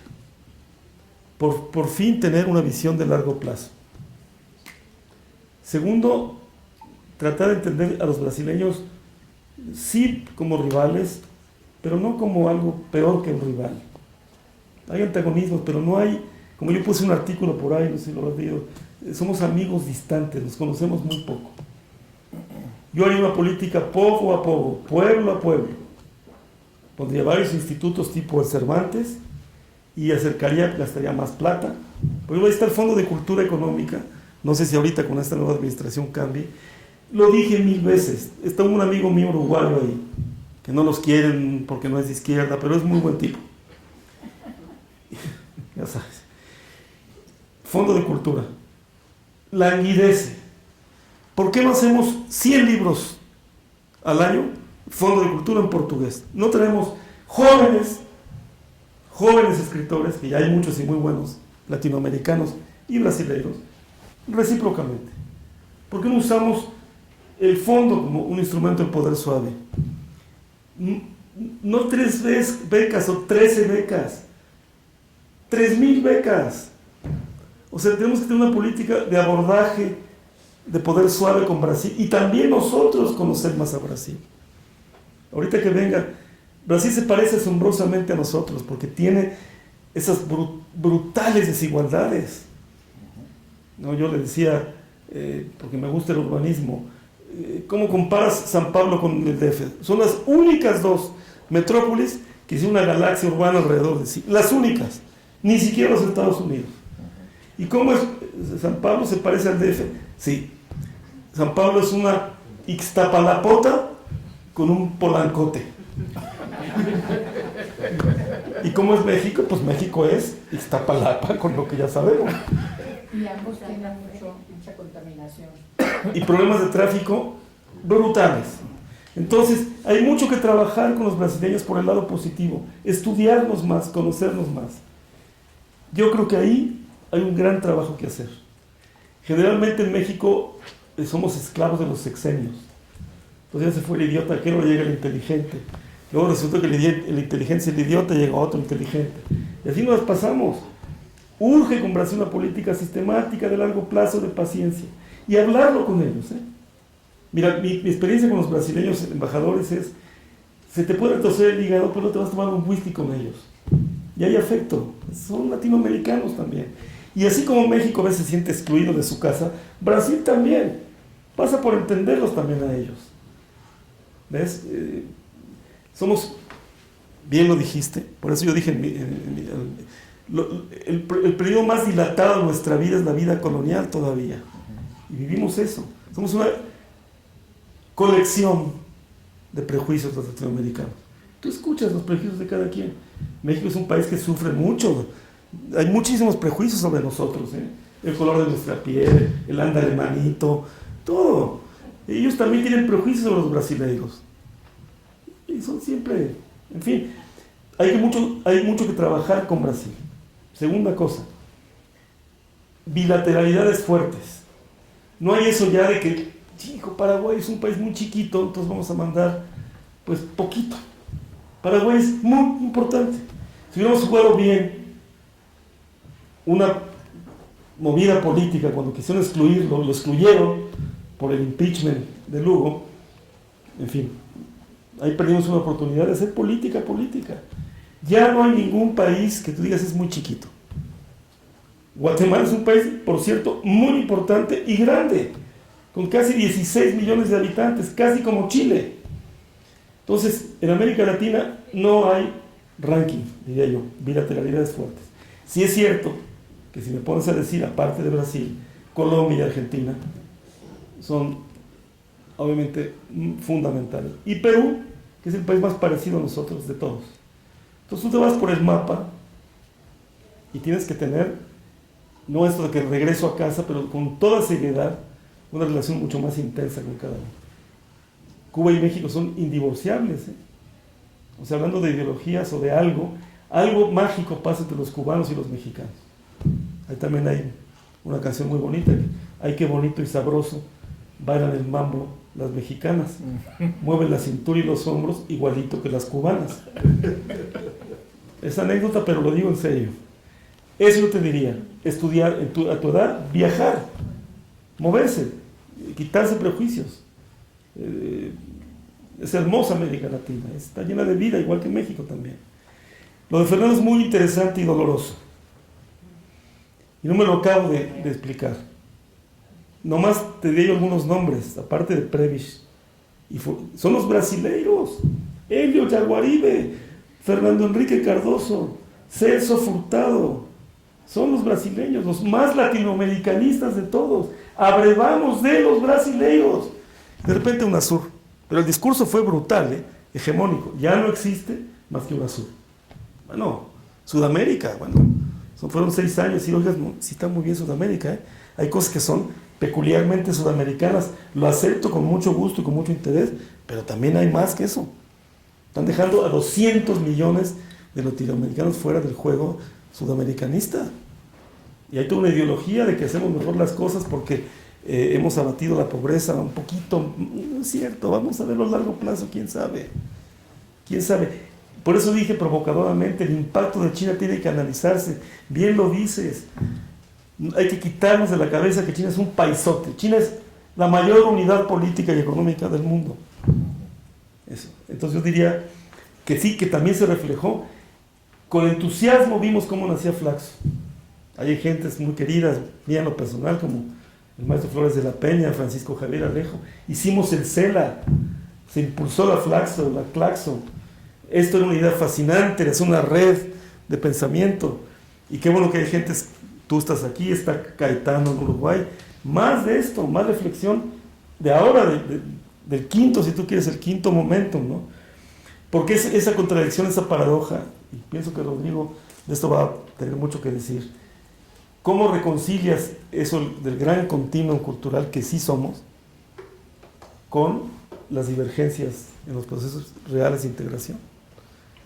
Y ahí voy con lo tuyo. Tú dijiste algo que me parece capital. Claro, estaba Rodó. Estaba papá Rodó aquí. Y además yo soy miembro fundador de la Sociedad Rodoviana y soy por lo tanto el más joven miembro. Porque mis colegas uruguayos pasaban de los 75 todos. Pero sigo siendo orgullosamente de Rodó. Rodó escribió unas cosas maravillosas que había que contrastar a Rodó con Vasconcelos. Pero era el odio al yanqui. Era otro momento. Entonces yo digo, de repente este yanqui habla español cada vez más y más y más. Y es Puebla York, como dice Rubén. Y bueno, hay que asumir esto también de otra manera. ¿Me entiendes? Y es correctísimo, América. Por eso empecé con esto. Esa gran isla geográfica es América. Ahora, el país más agraviado del planeta, por eso somos nosotros, ¿eh? Pero ya los mexicanos, muchos, ya no tenemos ese prejuicio. Entonces, ahí hay mucho trabajo que hacer.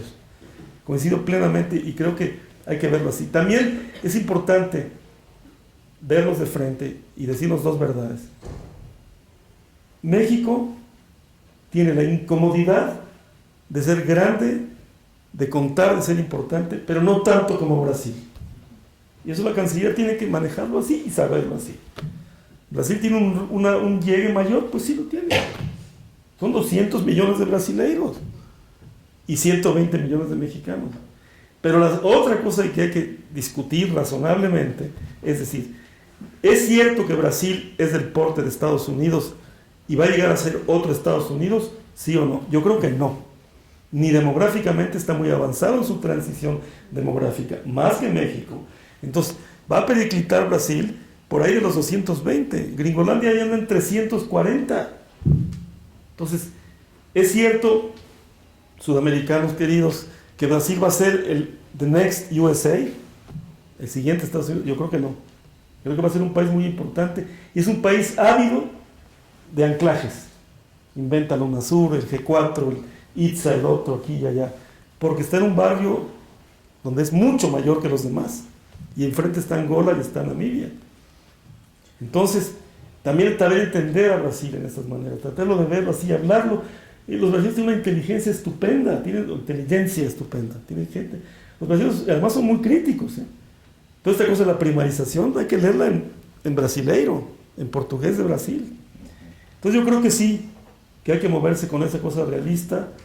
Me encanta esto de que es una América, nos guste o no nos guste, ya hay que asumir una realidad. Y México le tocó eso.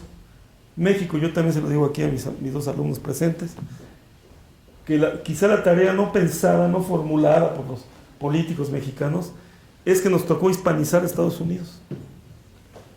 Una cosa rara y extraña, pero de esos 53 o 54 millones de hispanos, 30 y pico son mexicanos. Y por cierto, ya sí se integran, ¿eh? Se casa el salvadoreño con la mexicanita, el guatemalteco con la... Y ahí nos integramos muy bien. Entonces, eso hay que asumirlo de otra manera, diría yo. Eso digo. Muchísimas gracias. Bueno, estamos ya al filo de la hora. Hay una pregunta que falta, así es que cierro la ronda con una sola pregunta. Y, muy bien. Y Martín se cerró. Gracias. Quisiera hacer un comentario y al mismo tiempo hacer mi pregunta. Yo creo que hay un problema a veces de soberbia entre los países para ver quién produce más, quién exporta más, quién puede solo, a quién lo podemos dejar afuera porque no está a nuestro nivel. Y ahora que enfrentamos problemas tan graves, porque aunque sí Latinoamérica tiene mucha vida, también tiene mucha muerte y mucha pobreza y mucha corrupción y altos índices de embarazos en adolescentes y problemas incluso de delincuencia internacional. Si llevamos estos vicios, esta soberbia a la hora de resolver esos problemas, va a ser muy difícil que los resolvamos. Pero incluso si cada país va con los problemas que ya tiene dentro, si México va con todos los problemas de corrupción, con todos los problemas de falta de transparencia que llevamos ahora, no vamos a poder colaborar en nada. Incluso vamos a entorpecer lo que se pueda hacer. Entonces yo quisiera saber cuál es su visión, pero sobre todo sobre este último tema, que es la delincuencia y la migración que hay en todos estos países de Latinoamérica y que puede ser que afecte los planes de integración económica y que no se puedan concretar por problemas que no se solucionan en el plano jurídico de comisión de delitos y todo esto. Doctor Martín Puchero. Gracias, Paco, y gracias, Casio, por la conferencia, por las ideas. Dos temas nada más. Uno que me parece central, digamos, para pensar América Latina es lo que tiene que ver con la biodiversidad y la diversidad cultural. Creo que ese es un patrimonio distinto respecto al mundo y también respecto al norte. Mi impresión es que si miramos, digamos, los datos, Casio lo sabe mejor que yo, en términos de la biodiversidad mexicana, brasileña, incluso andina, esta es una región del mundo muy diferente. El segundo problema es que eso no se refleja institucionalmente en América Latina. Es decir, todo el sistema institucional para aprovechar eso que es parte y que debiera ser parte incluso del comercio, de las nuevas industrias, de las industrias culturales vinculadas a especies subutilizadas, etcétera, etcétera, etcétera. Es una larga lista. No está porque el sistema institucional latinoamericano sigue oscilando entre mercados tremendamente imperfectos y estados cuasi fallidos. Porque no podemos hacer el cuento que queramos, pero estos estados de los que hablamos cuando Casio habla de la diplomacia, en muchos sentidos tienen dificultades serias para gobernar sus propios territorios y sus propias poblaciones, ¿no? Gracias. Bueno, pues muchas gracias. Muy eleccionadoras todas las preguntas estas y las anteriores. Tienes mucha razón en lo que dices. Y debo decirte que la diplomacia en todos lados tiene un alto grado de hipocresía. Es consustancial diplomático ser hipócrita, porque tú maquiavélicamente vas a avanzar los intereses del príncipe tuyo y tu príncipe tiene muchas dificultades. Te digo nomás como un comentario de cómo funciona la diplomacia real, pero a fondo tienes completamente la razón. No es un juego de competencias. Quizá lo del PISA lo expresa perfectamente. Ay, saliste 3 puntitos arriba y vas a ir a 3 puntitos arriba, pero todos en el sótano, ninguno sale del sótano. Y bueno, me duele decirlo, pero Michoacán, pues ahí está. Yo me pasé los 6 años con horribles noticias de México. ¿Cómo compites cuando había una foto hermosa de Lula y un señor colgado de un puente de capitán en el periódico? Y ahora el embajador de México. Eso es cierto. Es cierto que en las favelas decapitan gente también, Entonces,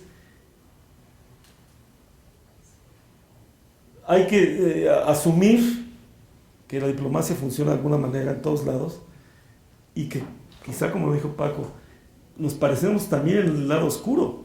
Si algunos muy buenos empresarios han hecho integración, son los narcos colombianos y los mexicanos. Son muy buenos empresarios y han hecho una integración por el lado negro, oscuro, si tú quieres. Pero es parte de la realidad. Y yo creo que la academia, la prensa buena, tiene la tarea histórica de denunciar y poner enfrente de la conciencia colectiva esto. Si tú vas a cualquier país, vas a El Salvador, bueno, El Salvador no es un demasiado buen ejemplo porque es muy complicado El Salvador, pero vas al Perú, o vas a Argentina, o vas a Brasil, la prensa está llena de las malas noticias que pasan en cada país. Y a veces no te enteras porque no estás ahí. Entonces, por ejemplo, México visto desde afuera se sabe, sobre todo los narcos se sabe mucho, pero muchos detalles no se saben. Yo te puedo decir, por tantos años de andar bregando por América Latina, que también ahí desgraciadamente nos parecemos. También en eso nos parecemos, unos más, unos que otros, una época peor que otra. Quizá la economía que no funciona bien te genera mucho más criminalidad cuando estás creciendo al 8 o 10%, pero si lo ves en la película de largo plazo, nos parecemos también en la parte oscura. Yo hice un retrato de familia, y lamento que se haya ido nuestra colega Ben Susan. El latinoamericano promedio se parece mucho al mexicano promedio. 27 años, pobretón, no acabó la prepa y ya es urbano. Ese es el latinoamericano promedial. Es una cosa que podrías estudiarte. Se caen del promedio. Ahí está el ingreso per cápita chileno, que se acerca ya a los 20,000, y está el ingreso brasileño, que es casi 11, 12. Pero en general estamos en un promedio de clase media, media, media. ¿Quién sí se cae del promedio? Claramente Nicaragua, Honduras, menos y cada vez menos, por cierto, Evo, Bolivia, porque Bolivia ha mejorado sistemáticamente en los últimos años. No más es, y Haití desde luego. Pero el retrato de familia es asombrosamente similar. Jóvenes que estamos carcomiendo el bono demográfico rápidamente. Y bueno, eso hay que integrarlo en esta visión colectiva. Lo que decías, Martínez, otra parte de esta genuina singularidad latinoamericana, la biodiversidad nuestra es no mayor, es abrumadoramente mayor que el resto del mundo. Los otros megadiversos no mexicanos son China, Australia, que es muy, muy peculiar porque tiene poca población, la República Democrática del Congo. Pero solo la biodiversidad de Jalisco es mayor que la de todos Estados Unidos y Canadá. Y si nos quitamos de esta competencia que tú dices bien, porque yo soy más biodiverso que tú. Bueno, más biodiverso es Brasil, compañero. Tienes la cuenca del Amazonas. Y la biodiversidad peruana y colombiana es asombrosa, mayor que la nuestra. Pero la nuestra tiene biomas que no hay en ningún otro lado del mundo.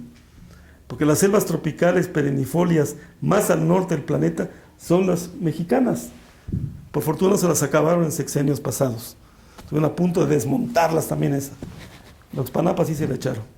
Entonces, si dejamos de ver quién más y quién menos y vemos la increíble diversidad, ahí hay mucho que conversar entre nosotros. No sucede. Nosotros a veces hemos jugado el juego equivocado. Ir a decir, estamos de acuerdo con las patentes y la propiedad intelectual privada, bla, bla, bla. El país que tendría que defender el conocimiento de sus pueblos. Pero entonces te dicen, no, porque eso eres de izquierda. No, señor, los pueblos tienen conocimiento. Y hay que reconocérselos como tales. No patentan como un profesor Smith en el MIT con la pena. Entonces, y del otro lado te acusan de neoliberal. Entonces es muy difícil moverse por ahí. Yo creo que sí. Y creo que la diversidad cultural es un tema que no hemos acabado de entender y valorar. Yo creo que la gran envoltura del español es una maravilla, qué bueno que la tenemos. El portugués es otra lengua muy importante y gracias a Brasil tiene peso global. Si no, pues Portugal, Angola y Mozambique y las islitas no tendrían. Jugar más con eso, reivindicar más eso. Y desde luego, el quechua, el aymara, el guaraní, y desde luego el maya y el náhuatl, porque todas esas lenguas nuestras las hablan más de 1 millón de personas. Esas no se van a desaparecer. No se van a desaparecer. Yo no sabría qué hacer con esto, pero esto suma también a esta cosa de ver con otros ojos América Latina, ¿no? Ahora, las cancilleres no se les puede pedir demasiado. Nunca van más de lo que el país puede. Yo lo acepto, ¿verdad? Porque, ¿por qué no tenemos embajada en Myanmar? Mañana habría que abrirla. O en Kazajstán. Pues sí, pero chécate con Hacienda si te va a dar la lana. ¿Me entiendes? Entonces, a la hora de la verdad, se hace más complicado el discurso. Pero con América Latina sí urge, volviendo a lo que esta muchachita nos dijiste, tener una presencia cultural, un despliegue mayor. Y voy a echarle una flor a Flaxo porque puede ser un gran mecanismo, una carrera de transmisión. Sin Brasil, porque no conozco tanto Brasil y sé que la USPI es buenísima y que hay varias universidades. La plataforma de universidades que tiene México, que ha construido México en los últimos 30, 40 años, es extraordinaria. Yo nomás le decía a todo, el Colmex echó 16 volúmenes, la problemática de México, una institución relativamente pequeña, puso en transparencia toda la problemática del país. No existe, Martín sabe porque trabaja la parte académica, no tiene esa capacidad. Ahí debemos de saber hacer mejor las cosas. ¿Por qué no está el Canal 22 en toda América Latina? Llevando la otra parte. Porque yo no veo las telenovelas, pero pregúntenle a mi peluquero en Uruguay si no ve las telenovelas mexicanas. Todos la ven y llegan, pero está la otra parte. ¿Por qué no trabajamos más con las universidades? Nosotros llevamos, perdón porque parece comercial, pero les voy a decir con mucho entusiasmo. La UNAM es conocida, no hay que explicar. Es la única institución mexicana que no tienes que ir a una persona medianamente educada en cualquier país sudamericano, latino. Ese es de la UNAM. Eso la gente sabe. Entonces, oye, mira, Universidad Autónoma. No. Y curiosamente, por cierto, también el TEC de Monterrey es conocido por la parte de negocios privados, etc. Bueno. No me lo tomen como presunción, tómenlo como ejemplo de las múltiples posibilidades que a veces desperdician, yendo a lo que decía Martín. Uruguay es signatario de la Antártida. La timidez inveterada de México hizo que México no quisiera ser miembro de la Antártida. Y tú puedes construir la fantasía de que tienes la Antártida, checa el mapa y baja una recta de Colima y llegas a la Antártida. Claro. Es una fantasía, sí, pero los coreanos hicieron valer y son signatarios. Pero Uruguay está ahí. Uruguay, por su dimensión, le cuesta trabajo mantener una investigación en la Antártida. Y usa, y me encanta que lo use, la aviación chilena. O sea, que sin Chile, Uruguay no está en la Antártida. Y están con una gran camaradería. ¿Qué hicimos? ¿Qué hicimos en esos años nosotros? Le dijimos a la UNAM, oye UNAM, ¿estás en la Antártida? El Centro de Ecología de la UNAM. ¿No te interesa reactivar una pequeña base uruguaya en la Antártida y estudiar los paleoclimas, las bacterias antiguas? Sí nos interesa. Y se ha convertido en una maravilla. Están los jovencitos de la UNAM en la Antártida con los chicos uruguayos, como debe de ser, rebasaron a las burocracias de las embajadas y ya están trabajando en la Antártida. De esos hay miles. ¿Por qué en Perú no se sabe más de Mesoamérica? ¿Por qué no sabemos más nosotros del Perú, caramba? En fin, hay muchísimo que hacer. Entonces, yo ahí dejo la provocación, como soy genéticamente optimista, con una optimista y sobre todo en esta casa, que es la Flaxo. Muchas gracias. Muchas gracias.